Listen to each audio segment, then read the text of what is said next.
water river spills over Bollinger Mill Dam stands one of Missouri's few remaining covered bridges.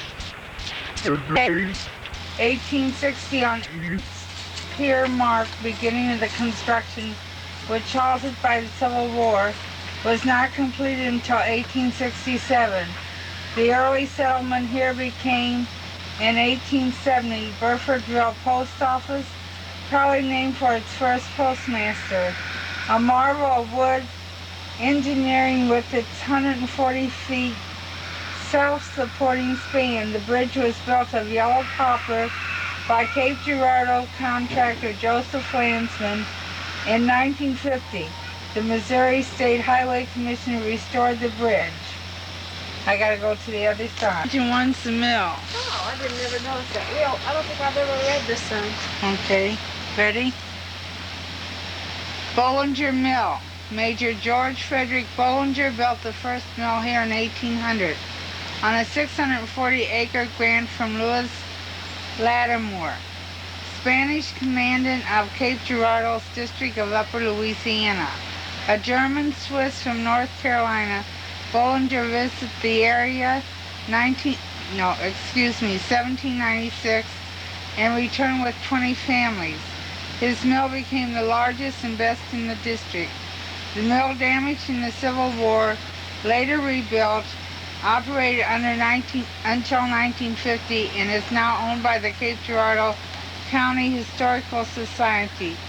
Bollinger, an outstanding pioneer, militia major in World War of 1812, and was a noted legislator in territory and later state of Missouri.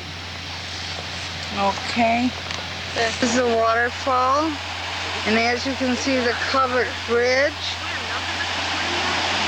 This is in the fall of the year. And as you can see, I'll go through this again. The mill is no longer operating, but it has been kept in fine repair. This is the bridge, and this is the side of the mill. And as you can see, it's 3 stories. It's made out of brick. Okay. Say When? Okay, why the covered bridges are covered. The many nooks and crannies in an uncovered bridge trap dirt and moisture. This condition is ideal for decay of the timbers.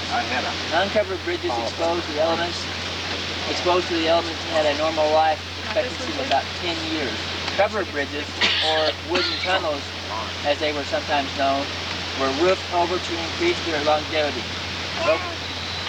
Local officials ordered bridges covered for the protection of the trusses.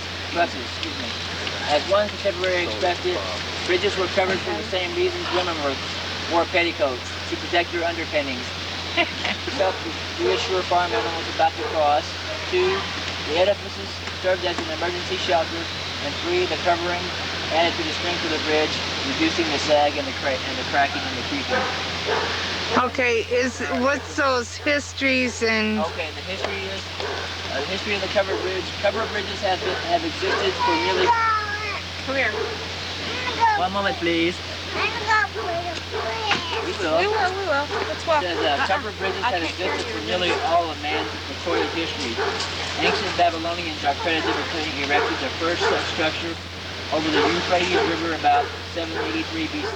It continued to be popular bridging method, with similar bridges becoming common throughout the medieval Europe.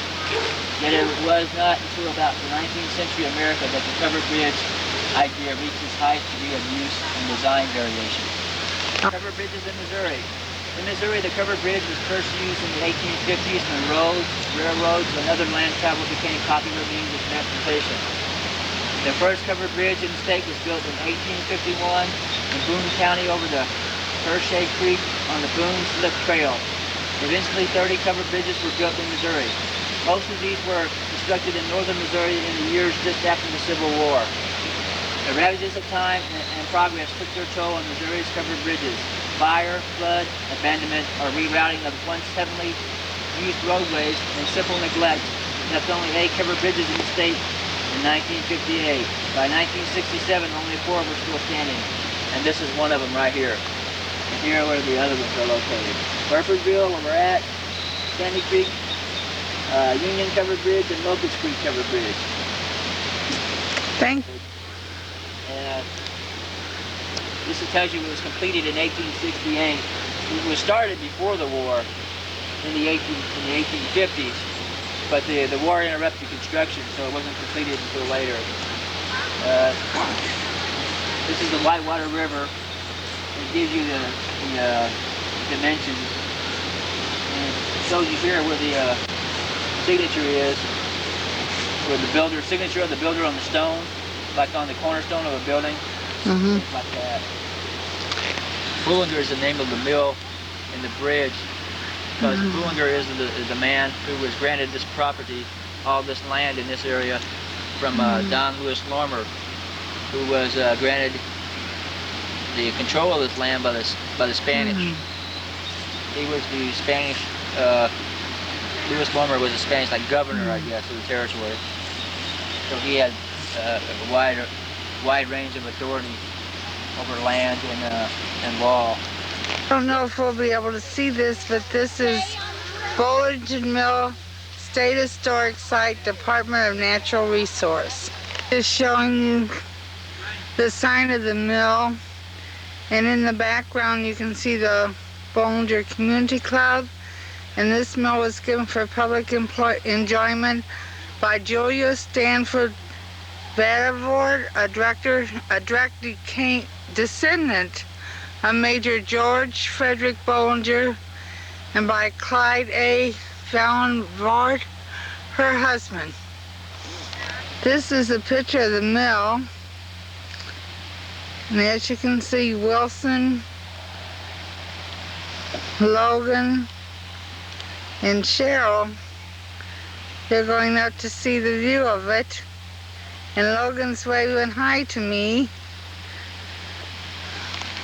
I don't know if you Used to have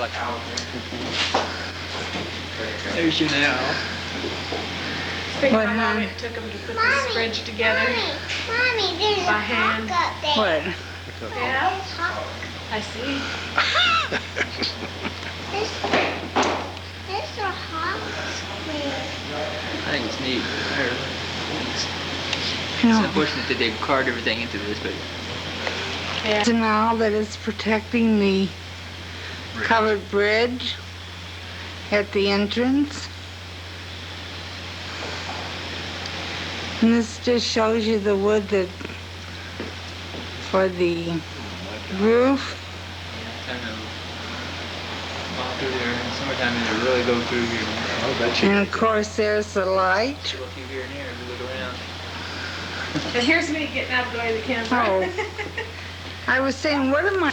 Oh, We have walked over the covered bridge, and this is the other side of the mill, and there's the waterfalls, and it's looking down to the white waters. Looking through the covered bridge, on the other side you can see the community building. I don't know if you can see the pumpkins or not. Try to bring it in. That's as close as I can bring it in.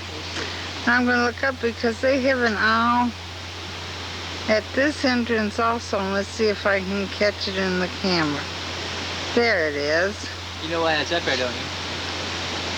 Why is it up there, Keith? Well, supposedly if you have an owl up there or something like that, it keeps other birds from nesting and droppings and all that stuff like that. Oh, that's neat. I never knew that. I know they used to take. This is the community center, and as you can see, we're here the weekend before Halloween, and they had the pumpkins out. Very colorful time of the year.